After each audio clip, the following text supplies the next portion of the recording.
18 বছর, এটি কেবল একটি বয়স নয়, এটি একটি আগ্নেয়গিরি। অথচ আজ আমাদের সমাজের এই 18 বছর বয়সের সিংহদুয়ারে দাঁড়িয়ে থাকা যুবকরা কোথায়? যাদের হাতে থাকার কথা ছিল জাতির উজ্জ্বল ভবিষ্যৎ, আজ তাদের বড় একটা অংশ হারিয়ে যাচ্ছে ডিজিটাল নেশা আর একাকিত্বের অন্ধকারে। সামাজিক জটিলতা, বন্ধুত্বের নামে বিষাক্ত সঙ্গ আর অসাবধানতা, সব মিলিয়ে এক গভীর গহ্বর। আমরা আধুনিক হচ্ছি ঠিকই, কিন্তু আমাদের নৈতিকতা কি মরে যাচ্ছে না? কেন আজ যুবকটি হতাশায় ডুবে আত্মহত্যাকে সমাধান ভাবছে? কারণ আমরা শিকড় থেকে বিচ্যুত হয়ে গেছি। আমরা দুনিয়ার চাকচিক্যে এতটাই আপন করে নিয়েছি যে ভুলে গেছি আমাদের সৃষ্টির মূল উদ্দেশ্য। 18 বছর বয়সে যেখানে উসামা ইবনে জায়েদ রাদিয়াল্লাহু আনহু যুদ্ধের নেতৃত্ব দিয়েছিলেন, সেখানে আজকের 18 বছর বয়সী যুবক নিজের প্রবৃত্তি বা নফসের সাথে যুদ্ধে বারবার হেরে যাচ্ছে। অসাবধানতা আমাদের বড় শত্রু।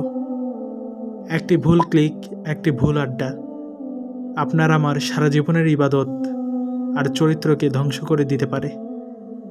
এই অন্ধকার যুগের হাতছানি খুব রঙিন, কিন্তু এর শেষ পরিণতি খুবই ভয়াবহ। কিন্তু সব কি শেষ হয়ে গেছে? না। আল্লাহ সুবহানাহু ওয়া তাআলা পবিত্র কোরআনে সেই যুবকদের প্রশংসা করেছেন যারা গুহায় আশ্রয় নিয়েছিল, কারণ তারা তাদের ঈমান বাঁচাতে চেয়েছিল। হে যুবক, তোমার যৌবন আল্লাহর পক্ষ থেকে এক বিশাল আমানত। হাসরের ময়দানে তোমাকে প্রশ্ন করা হবে, কোথায় ব্যয় করেছ এই শক্তি? এখনো সময় আছে ফিরে আসার। মনে রেখো, তওবার দরজা সবসময় খোলা। ইসলাম তোমাকে ঘরের কোণে বসে থাকতে বলেনি। ইসলাম তোমাকে বীর হতে শিখিয়েছে। সমাজকে বদলে দাও তোমার মেধা দিয়ে, প্রযুক্তির সঠিক ব্যবহার দিয়ে।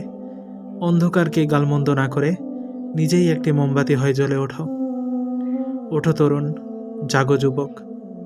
সমাজ তোমার দিকে তাকিয়ে আছে। মা বাবার স্বপ্নগুলো ধুলেই মিশিয়ে দিও না। স্মার্ট হওয়া মানে পশ্চিমা সংস্কৃতির অন্ধ অনুকরণ নয়, বরং শ্রেষ্ঠ আদর্শ নবী মুহাম্মদ সাল্লাল্লাহু আলাইহি সাল্লামের সুন্নাহকে আঁকড়ে ধরা। অন্ধকার যুগকে জয় করো। তুমি আগামী দিনের সালাউদ্দিন আইয়ুবী, তুমি আগামী দিনের আশার আলো। আল্লাহ তোমার সহায় হন। আমিন।